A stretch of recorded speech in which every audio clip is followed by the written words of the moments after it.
पत्रकार एवं छायाकार मित्रों का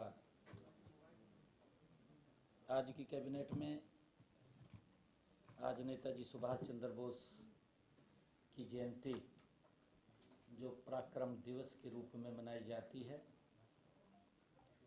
आज नेताजी सुभाष चंद्र बोस को कैबिनेट में उनको याद किया गया है, पुष्पांजलि अर्पित की गई है। आज नेताजी सुभाष चंद्र बोस को हम नमन करते हैं। ऐसे महान स्वतंत्रता सेनानी जिन्होंने भारत की आज़ादी में अपना महत्वपूर्ण योगदान दिया है, ऐसे महान स्वतंत्रता सेनानी की आज जयंती है। आज पूरी कैबिनेट ने उनको याद किया है। हमने कैबिनेट में कई महत्वपूर्ण फैसलों पर आज निर्णय हुआ है। हमारे जो पूर्व कर्मचारी थे, जैसे MITC या हमारे कन्फेड हरियाणा मिनरल लिमिटेड, हथकरघा एवं निर्यात निगम, ऐसे कर्मचारी जो डिपार्टमेंट मर चुके थे पीछे, और वो इधर उधर घूमते थे, चक्कर काटते थे कि हमें कोई पेंशन का भी प्रावधान नहीं है। तो ये पीछे निर्णय किया गया था कि ऐसे सब कर्मचारियों को 6,000 रुपये से लेकर के 20,000 रुपये तक का ऑनरेरियम वो दिया जाएगा। और उस समय के दौरान कुछ लोगों की बुढ़ापा पेंशन भी लगी थी, और वो बुढ़ापा पेंशन, क्योंकि प्रावधान है कि एक जगह से एक स्थान से ही पेंशन ले सकता है, तो ऐसे सब कर्मचारियों को जिनकी बुढ़ापा पेंशन वो डबल ले रहे थे, उनके लिए जो बुढ़ापा पेंशन थी, सम्मान भत्ता था, वो लगभग 1 साल का उनका 1,46,00,000 रुपया आज उनका वो माफ किया है। कैबिनेट में फैसला किया गया। और उसके बाद का जो भी उनका पैसा था, बिना ब्याज के उनसे वो वापस लेने का, कि उस सैलरी से उनके जो ऑनरेरियम है उससे वो धीरे धीरे करके उसको काट लिया जाएगा। इसमें ऐसे सब कर्मचारियों के लिए आज एक मुश्त उनको लाभ दिया है। और हमने दिव्यांगजनों को के लिए भी जो 2016 में संशोधन को मंजूरी दी गई थी, उसमें संशोधन के अंदर अब हरियाणा में 10 और दिव्यांगजनों की श्रेणियों को उसमें जोड़ा गया है। उनको मासिक पेंशन का लाभ भी वो मिलेगा। इससे जो आज का कैबिनेट का फैसला हमने लिया है, लगभग 32,000 दिव्यांगजनों को हरियाणा प्रदेश के अंदर इसका लाभ मिलेगा। केंद्र सरकार द्वारा पिछले दिनों एक्ट में दिव्यांगजन अधिकार अधिनियम 2016 के तहत 21 प्रकार की दिव्यांग श्रेणियों को शामिल किया गया था। आज हरियाणा सरकार ने भी जो 11, कुछ तो हमारे एक्ट के अंदर पहले थी 10 जिसकी मैंने चर्चा की है, 11 जो छूट गई थी उनको भी आज शामिल इसके अंदर किया है। अब हरियाणा में दिव्यांगजनों की श्रेणी में 10 और, जिनमें कैरावल पैलेसी, मुस्लर डिस्ट्रोफी और speech and language disability, multiple sclerosis, Parkinson's disease और sickle cell disease, multiple disability और specific learning disability, autism spectrum disorder and chronic neurology conditions शामिल किया गया है। इनमें जैसा मैंने बताया भी है कि हरियाणा में 2,08,071 लाभार्थियों को दिव्यांग पेंशन के रूप में हरियाणा सरकार 3,000 रुपये प्रति माह का मानदेय वो दिया जा रहा है। कैबिनेट में ये भी फैसला किया गया कि हीमोफीलिया जो एक बीमारी है और थैलीसीमिया से पीड़ित रोगियों को दी जाने वाली पेंशन के लिए 18 वर्ष की आयु को भी समाप्त किया गया है। पहले क्योंकि 18 वर्ष के बाद उसको लाभ मिलता था, कैबिनेट में ये फैसला किया गया कि अब 18 साल की वो उसके ऊपर सीमा नहीं रहेगी, उस आयु सीमा को समाप्त किया है। हमने साथ ही यह भी निर्णय किया कि हीमोफीलिया और थैलीसीमिया के लिए वित्तीय सहायता पहले से ही प्राप्त किसी भी अन्य सामाजिक सुरक्षा पेंशन के अतिरिक्त होगी, क्योंकि ये लगभग 2009 में एक अमेंडमेंट किया गया था और उसमें ये कहा गया था, 2009 के अंदर जो अमेंडमेंट हुआ था कि अगर किसी दिव्यांग की मिनिमम वेज से ज्यादा इनकम होगी तो उसको इसका लाभ नहीं मिलेगा। हमने उस कंडीशन को अब समाप्त कर दिया है कि उसको जो दिव्यांगजन है उसको उसका लाभ मिलना चाहिए, उसको हमने ये समाप्त किया है। और साथ ही यह भी निर्णय किया कि हीमोफीलिया और थैलीसीमिया के लिए वित्तीय सहायता पहले से प्राप्त किसी भी अन्य सुरक्षा पेंशन के अतिरिक्त ये होगी, उससे अलग होगी।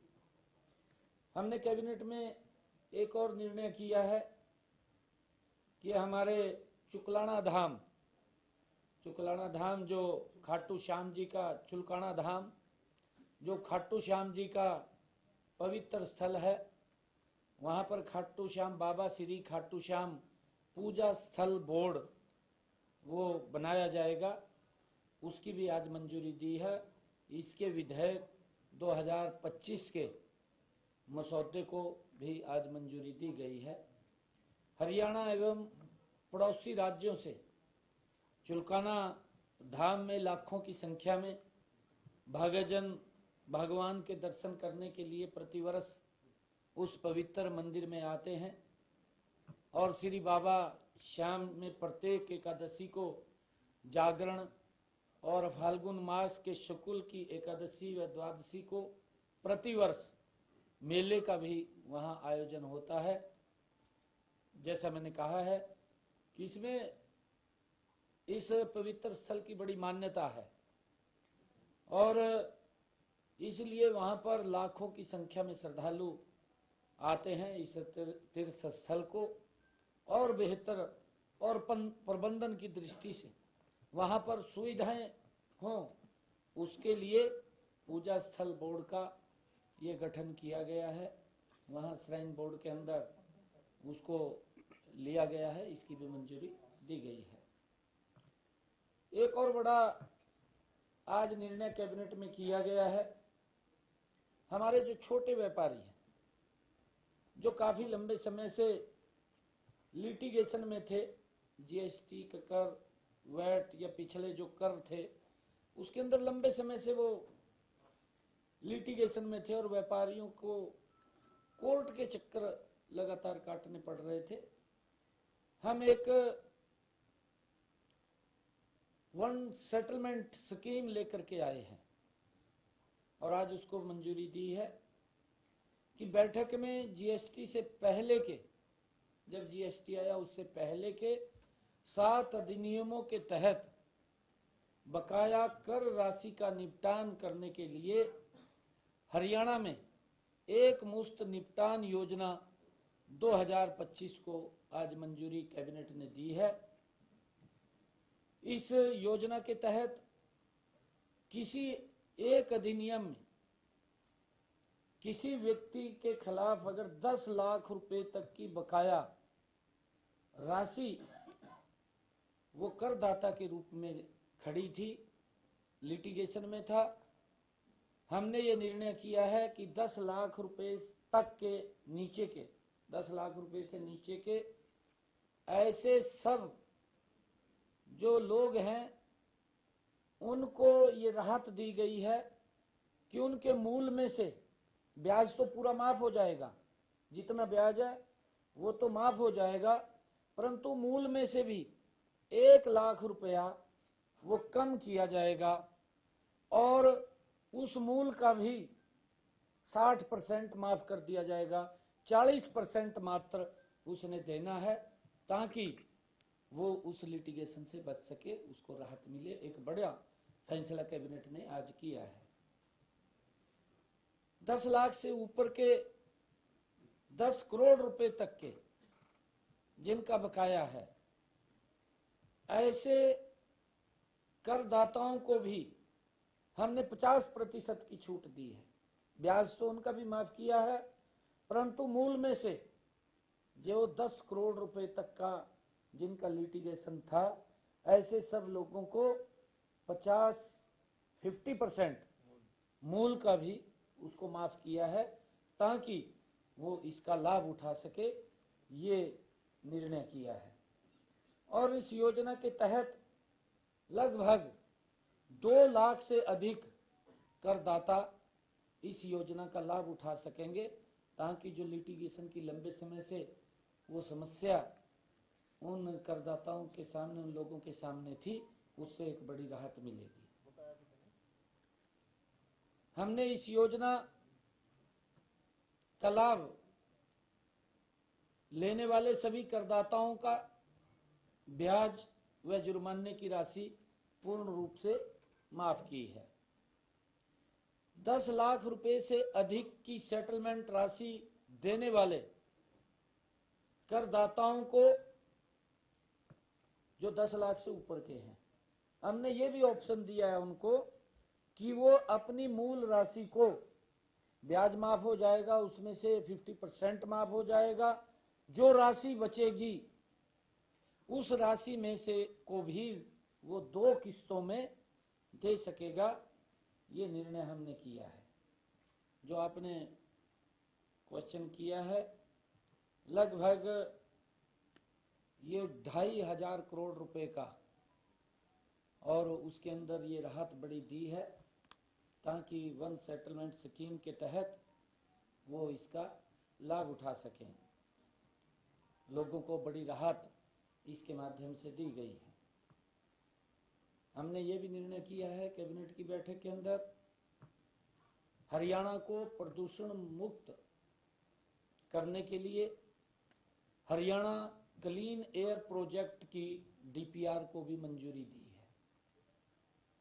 हम देखते हैं शहरों के अंदर भी और अन्य स्थानों के ऊपर भी, चाहे कहीं पर भी है, जो पोल्यूशन का एक विषय बार बार आता है, उठता है, उसको लेकर के हरियाणा को प्रदूषण मुक्त करना, उसके लिए हरियाणा क्लीन एयर प्रोजेक्ट की डीपीआर को मंजूरी दी गई है। लगभग 3,647 करोड़ रुपए के कुल इसको पर परियोजना पे खर्च होंगे, निवेश होगा, और वर्ल्ड बैंक से परियोजना के कार्यान्वयन करने के लिए 2,498 करोड़ रुपए का लोन भी लिया जाएगा। हरियाणा सरकार द्वारा 1,066 करोड़ रुपए का योगदान इस परियोजना के अंदर दिया जाएगा। और अनुदान के रूप में 83 करोड़ रुपए आवंटित किए जाने का भी प्रावधान किया गया है। इस पहल का उद्देश्य राज्य में सतत विकास को बढ़ावा देना और वायु गुणवत्ता में सुधार लाना। इस योजना के तहत वर्ष 2030 तक हरियाणा को प्रदूषण मुक्त राज्य बनाने का लक्ष्य वो रखा गया है। हरियाणा क्लीन एयर प्रोजेक्ट को आगामी 6 वर्षों में चरणबद्ध तरीके से क्रियान्वयन किया जाएगा। इसके तहत विभिन्न विभागों के सहयोग से हवा प्रबंधन के लिए क्षमता निर्माण, विभिन्न सेक्टरों में प्रदूषण से निपटान के उपाय और अन्य गतिविधियों को अपनाया जाएगा। और मुझे खुशी है बताते हुए कि अब की बार भी 26 जनवरी को कर्तव्य पथ पर गणतंत्रता दिवस के मौके पर हरियाणा की प्रदर्शनी झांकी प्रदर्शित होगी, वो की जाएगी। ये हमारे लिए गर्व की बात है। और जनसंपर्क एवं सूचना विभाग द्वारा झांकी की थीम वो समृद्ध हरियाणा विरासत और विकास है, वो तैयार किया गया है। ये हमारे लिए गर्व की बात है। जो हरियाणा की सांस्कृतिक विरासत से लेकर आधुनिक हरियाणा की झलक का इस झांकी के जरिए कर्तव्य पथ पर वो प्रदर्शित होगी, दिखेगी। भगवान श्री कृष्ण के गीता के ज्ञान से लेकर आधुनिकता के साथ बढ़ता हरियाणा और हमारे खिलाड़ियों के साथ इस झांकी को गणतंत्र दिवस के मौके पर ये चलेगी। ये हमारे लिए बड़े गर्व की बात है। बहुत बहुत धन्यवाद। आपने बोली इसके अंदर कि 18 साल की जो आयु सीमा थी उसको खत्म कर दिया गया, यानी कि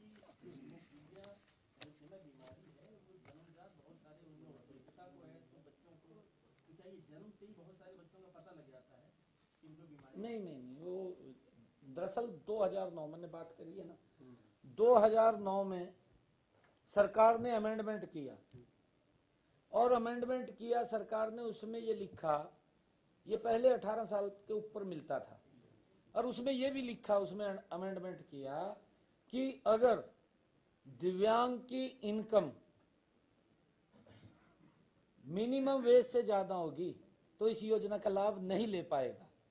आप समझे मेरी बात?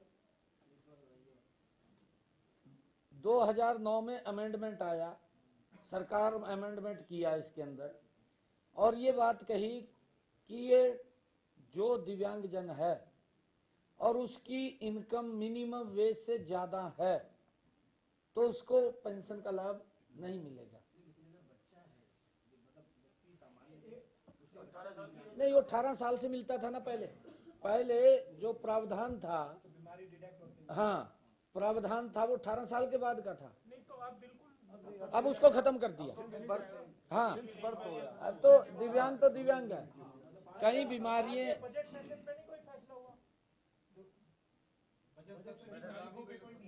नहीं वो चर्चा हुई है और हम बजट सेशन आएगा आपको बताएंगे।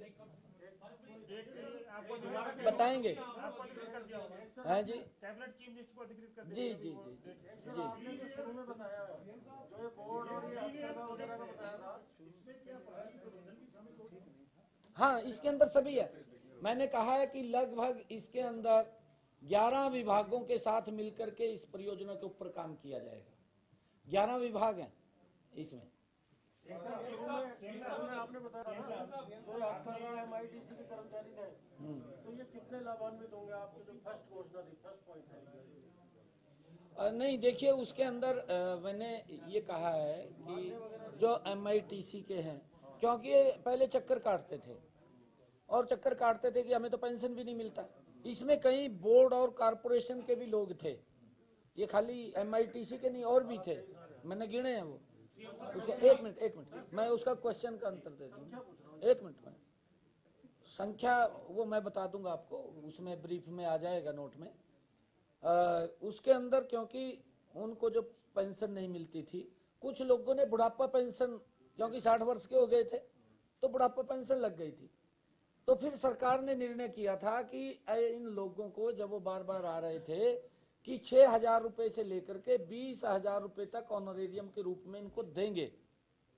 तो उस समय के अंदर वो बुढ़ापा पेंशन भी ले रहे थे और ये भी ले रहे थे, जबकि प्रावधान एक का है कि व्यक्ति एक ही पेंशन ले सकता है। तो अब उनको राहत देने का काम किया है। उनकी 1,47,00,000 रुपए वो जो बकाया था, एक साल का तो पूरा माफ किया, 1,47,00,000 रुपए बनता है और उनका वो माफ किया है। लगभग जो आपने संख्या पूछी हो 316 के करीब है, 366 है जी, 361 है। और हाँ जी, दिल्ली में आपने कहा केजरीवाल को कि आयुष्मान कार्ड ना बन रहा हो तो हरियाणा आ जाए, क्योंकि दिल्ली में चुनाव भी है। लेकिन एक और योजना है लाडो लक्ष्मी योजना, जो हमने देखा महाराष्ट्र में, छत्तीसगढ़ में जिसका जिक्र था, इसको लेकर के क्या कुछ चर्चा हुई है या कोई विचार कर रही है सरकार आगे? नहीं, बिल्कुल विचार कर रही है भाई। अभी 3 महीने सरकार को हुए और हमने पूरी प्लानिंग योजना बना ली है उसकी, और बजट सेशन आ रहा है। बजट सेशन में उसके बजट का भी प्रावधान होगा, क्योंकि बहुत बड़ा सिस्टम है और सरकार के बजट के ऊपर दबाव आने वाला है काफी, उसकी सारी तैयारियां चल रही हैं। भारतीय जनता पार्टी ने जो वायदा किया है संकल्प पत्र में, एक एक संकल्प पत्र का वायदा हमने पहले भी पूरा किया है, आगे भी पूरा करेंगे। और वहां का आयुष्मान कार्ड का जो आपने बात करी है, मैंने उस बिहाफ के ऊपर कहा था कि वहां के गरीब लोग जिनको आदरणीय प्रधानमंत्री जी ने आयुष्मान कार्ड योजना का लाभ दिया है, मेरे यहाँ पर अगर गरीब व्यक्ति को कोई दिक्कत बीमारी आ जाती है, वो सर ऊंचा करके अच्छे हॉस्पिटल में अपना इलाज करा लेता है। दिल्ली का व्यक्ति नहीं करा सकता, पंजाब का भी नहीं करा सकता, क्योंकि मैंने कहा कि अगर आप इनको लाभ नहीं दे रहे, तेरा ही बनाए थे। वो कह रहा मैं आम आदमी हूं, उसको बोलता है ना, परंतु वो दूसरी साइड एक तरफ तो बोलता है कि मैं आम आदमी हूं, दूसरी तरफ BMW में घूमता है और एक शीश महल खड़ा कर लिया। मैंने कहा भी ता आम आदमी है, तेरा बनवाए थे हरियाणा में, तय आ जाओ रसी। मैंने उसमें आपको कहा था।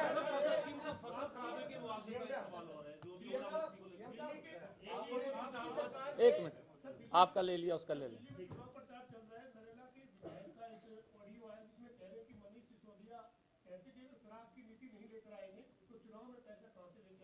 इससे पहले सर टैग की एक रिपोर्ट आई है, उसमें 382 करोड़ रुपए घोटाले की बात हो रही है। तो आपको लगता है सर कि दिल्ली चुनाव प्रचार जैसे जैसे चुनाव करीब जा रहे हैं, तमाम मामले खुलकर आ रहे हैं? भाई अब आपने क्वेश्चन ऐसा पूछ लिया, शराब की नीति और लेकर आवांगे, कहते भाई मॉडर्न नीति न लिया, ये कभी इससे भी ज्यादा और गड़बड़ हो जा है। कहते इस नीति से तो नहीं ठीक है, कहते बच्चों को पढ़ाने की बात करो, शराब नीति की बात मत कर। दिल्ली के अंदर इन्होंने वायदा किया था, यही तो लोगों के अंदर रोष है। दिल्ली के लोगों में और रोष नहीं है। ये केजरीवाल ने मंचों पे खड़े होकर के कहा था कि मैं गरीब व्यक्ति के बेटे को डॉक्टर बनाऊंगा, मैं गरीब के व्यक्ति के बेटे को इंजीनियर बनाऊंगा। ये केजरीवाल के कहे हुए शब्द हैं, ये किसी और के नहीं कहे। इसने ये नहीं कहा था कि मैं शराब की नीति लेके आऊंगा। आप फिर बार बार कह रहे हैं अभी मॉडर्न नीति लेकर आवांगे। भाई तेरे तो हाथ जोड़ा, 5 तारीख तक चुप रहो, उसके बाद तो बीजेपी आ रही है, अपने आप करेगी। मैंने कहा, मैंने मंच के ऊपर भी कहा वहां पर भी, भाई हमारे यहाँ से तय तो कह रहा गरीब व्यक्ति के बेटे को हम डॉक्टर इंजीनियर बनाएंगे। ये आज से 10 साल पहले केजरीवाल ने कहा था। परंतु मैंने ये भी कहा है केजरीवाल को कि आप हरियाणा के अंदर आकर के देखें, हमारी हरियाणा सरकार ने गरीब परिवार के बेटे को बिना पर्ची बिना खर्ची के ICS अधिकारी बना दिया। ये नीति का फर्क है ना। उसकी शराब की नीति है, हमारी विकास की नीति है, मोदी जी के नेतृत्व में चल रहे हैं।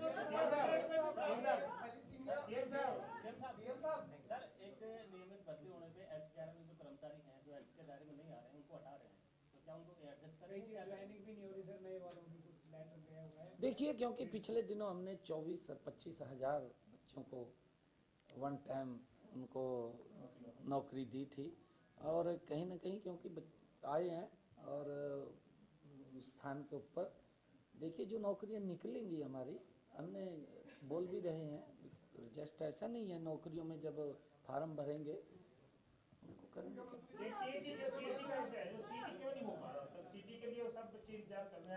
नहीं, जल्दी हम तैयारी कर रहे हैं, जल्दी करेंगे। ये हमारी तैयारी सीटी की, हमारी सीटी की तैयारी है, जल्दी कर लेंगे। और हम ये सोच रहे थे क्योंकि अभी बच्चों के पेपर थे ये +2 के और इसके मार्च तक हो जाएंगे। हाँ, ये हमारी तैयारी है, जल्दी कराएंगे।